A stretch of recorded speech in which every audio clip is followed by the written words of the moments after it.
नवरात्रि का उपवास और भूखी सास। सास ने पकड़ ली थी नवरात्रि के उपवास रखने की जिद। 9 माताओं के लिए 9 दिन व्रत रखूंगी। मैया की भक्ति में शक्ति है। मैया हमारे परिवार को अपना आशीर्वाद जरूर देंगी। लेकिन अपना शरीर तो देखिए माँ जी, आपका एक पाँव घर में रहता है और एक पाँव डॉक्टर के यहाँ। फिर से बीमार हो गई तो जय माता दी के साथ राम नाम सत्य भी। अरे राम राम राम, कैसी बातें कर रही हो बहू। राम नाम सत्य हो मेरे दुश्मनों का। मुझे व्रत रखने से मत रोको बहू। वरना देवी माँ नाराज हो जाएंगी। नहीं, तुम्हारी सासु माँ नाराज हो जाएंगी। अरे पर माँ, भूखे क्यों रहना है? देवी माँ थोड़ी ना चाहती होंगी कि उनके भक्त भूखे रहें। और आपकी तो सारी मनोकामना पूरी हो चुकी है ना माँ। लालच है बेटा, लालच बुढ़ापे में भी खत्म नहीं होती। अरे तुम चुप करो जी। तुम्हारी भी उम्र है भक्ति भाव करने की। ज्यादा बड़बड़ की ना तो तुमसे भी उपवास रखवा लूंगी। हाँ। अरे रौद्र रूप क्यों धारण कर रही हो मेरी माँ। रख लो व्रत। ठीक है माँ, बस अपनी हेल्थ का ध्यान रखना। अरे उसकी चिंता तुम मत करो बेटा। मैंने टीवी पे देख लिया है कि व्रत में क्या क्या खाने से शरीर में कमजोरी नहीं होती। अच्छा ही है, वरना ऐसा ना हो कि 9 दिन के बाद तुम मैया के द्वार की जगह सीधा हरिद्वार। अरे तुम मुझे हरिद्वार क्यों भेजना चाहते हो? क्योंकि अब तुम्हें मायके तो भेजने से रहा। बाबूजी, क्यों माँ को परेशान करते रहते हो? अच्छा माँ, ये बता दो कि आपको व्रत में खाने के लिए क्या क्या चाहिए होगा। सास के सामने सब हार जाते हैं। माँ के कहे सामान को बेटा लेकर आता है। नवरात्रि का पहला दिन है। नाश्ता कर लो, स्वस्थ रहो, मस्त रहो। मेरा व्रत से ध्यान भंग मत करो। अच्छा ठीक है ठीक है। भूख लगेगी तो मेरी तरफ मत देखना। आई बड़ी। तुम कोई खाना हो जो तुमको देखूंगी। आए बड़े। माँ जी, ये लीजिए आपका फरियाली मिक्सचर। इससे व्रत नहीं टूटेगा। अरे इतना सा?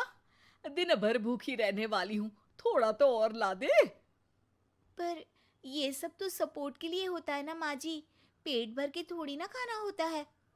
करवा चौथ का व्रत नहीं रख रही हूँ जो कुछ ना खाऊं पीऊं। हाँ यार, ये तो मैंने सोचा ही नहीं। तुम इतने सारे व्रत रखती हो तो मेरे लिए करवा चौथ का व्रत क्यों नहीं रखती? अरे जुबान पे तुम्हारा नाम न रखूं, व्रत क्या खाक रखूंगी तुम्हारे लिए। माँ के कहने पर बहू और भी फरियाली ले आती है, जिसे खाकर माँ डकार मारती है। इतनी जोर से डकारोगी तो दुर्गा मैया भी डर जाएंगी। तुमने तो उनके शेर से भी तेज आवाज निकाल दी। अरे शेर के जैसा पंजाबी मारती हूं मैं, देखना चाहोगे? तुम्हें पता है ना, व्रत रखते समय हिंसा वाली बातों से, विचारों से और बुरी चीजों से दूर रहना चाहिए। सही कहा। बुरी चीजों से दूर रहना चाहिए।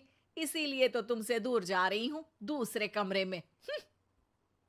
सास ने कई सारी ऐसी चीजें खाई जिनसे व्रत ना टूटे। बहू, सब्र का फल मीठा होता है। इसका मतलब ये थोड़ी है कि तू मुझे शाम तक फल नहीं खाने देगी। माँ जी, 1 घंटे पहले ही तो आपने इतना सारा। अरे एक खाता ही बना ले, उसमें लिखा करे कि मैंने कितना खाया, कितना पानी पिया। अरे नहीं नहीं माँ जी, मैं अभी फल लेकर आती हूँ। जोर से बोलो। नहीं माँ जी, मैं फल लेकर आती हूँ। अरे ये नहीं, जोर से बोलो, जय माता दी।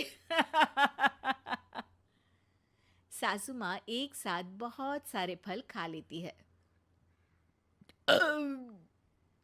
माँ जी, इतनी जोर से मैं डर गई। अरे भक्ति की शक्ति की पुकार है। पुकार नहीं, डकार है। हाँ हाँ ठीक है ठीक है। चिप्स और लेकर आना जरा, उससे भी व्रत नहीं टूटता। माँ जी, आज ही सब खत्म हो जाएगा, नाश्ते का ही टाइम है।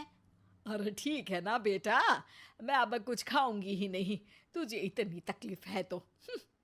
नहीं नहीं माँ जी, मेरा मतलब था कि उपवास में सिर्फ इतना खाना चाहिए जितना शरीर के लिए सही रहे।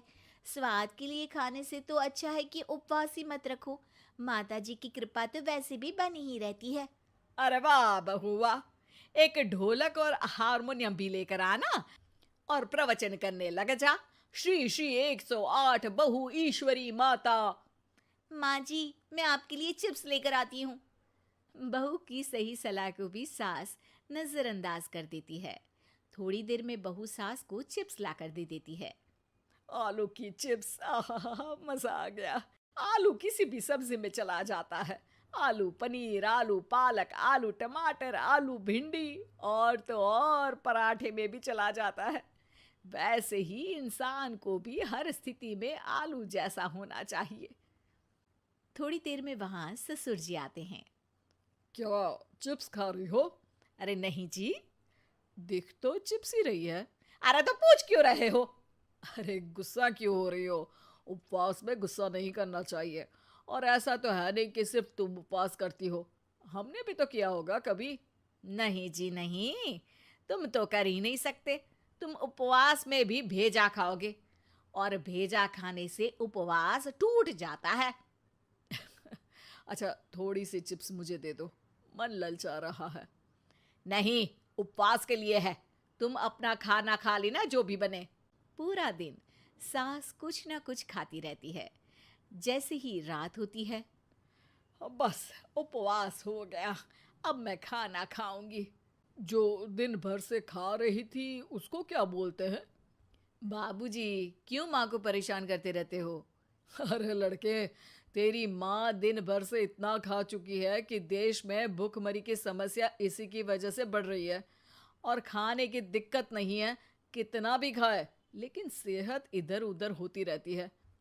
कुछ ऊपर नीचे हो गया तो तेरी माँ खाने के बाद हाथ धोएगी और तू अपनी माँ से हाथ धो बैठेगा। अरे इत्तू सा तो खाया था, उपवास भी ना तोड़ू क्या? ठीक है, नहीं खा रही बस। अरे बहू तुम ही बताओ, ये इत्तू सा मतलब कितना खाया है इसने? ना जी ना, मैं कुछ नहीं बोलूंगी। खाना दे रहे हो या नहीं, या 9 दिन बिना जल के उपवास रख लूं? देने के लिए धमकी अच्छी है, सुनने में भी डरावनी लग रही है। पर जैसे तुम्हारी जुबान में स्वाद का खून लगा है ना, तुम भूखी नहीं रह पाओगी। मैं कसम खाती हूँ जी। अरे देखो, कसम भी खाओगी तुम। अरे कुछ और दे दो इसको खाने को। ये ले, दाल चावल खा ले बस। डॉक्टर भी कहते थे कि माँ को आए दिन पेट से जुड़ी समस्या रहती है। बस इसी के लिए घर वाले पहले उन्हें उपवास नहीं करने दे रहे थे, लेकिन जब उपवास करने दिया तो माँ ने इतना फरियाली खाया कि घर वालों की चिंता बढ़ा दी।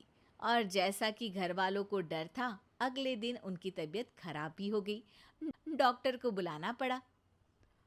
अरे जितनी बार आप बीमार होते हो उस हिसाब से तो मुझे एक क्लिनिक आपके घर में ही खोल लेना चाहिए। या फिर क्लिनिक में ही इनका एक अलग कमरा बनवा देते हैं डॉक्टर साहब। बाबूजी, पिताजी, मेरे जनक, क्यों हमेशा मजाक करते रहते हो? डॉक्टर साहब, माँ का पेट खराब है। क्या खाया था? जो मिला जो दिखा सब कुछ। अरे बस भी करो जी। बस तो तुमको करना था खाते वक्त।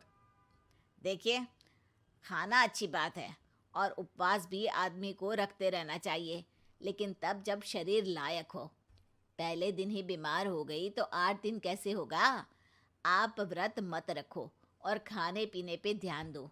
मैं गोलियां दे रहा हूँ। आप भी कुछ खाने को ही दे रहे हो? हाँ, इससे जल्दी ठीक हो जाएंगी। समझ गई हैं आप? अब तो ठीक ही होना है ना मुझे। जोर से बोलो। जय माता दी। जय माता दी। जय माता दी।